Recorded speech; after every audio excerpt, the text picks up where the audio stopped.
Doon tayo sa ating trabaho sa pag-harvest ng sugar tea. Yan yung file natin, maliit pa. Dagdagan natin. Hirap mag-vlog pag hawak ng cellphone mga lodi. Hirap talaga mag-vlog ba? Hirap mag-vlog.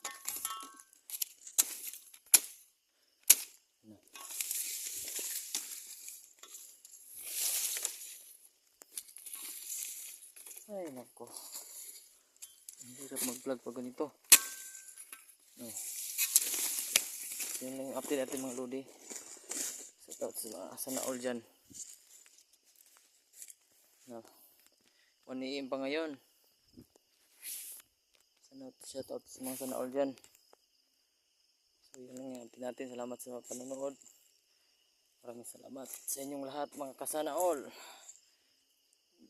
God bless you all.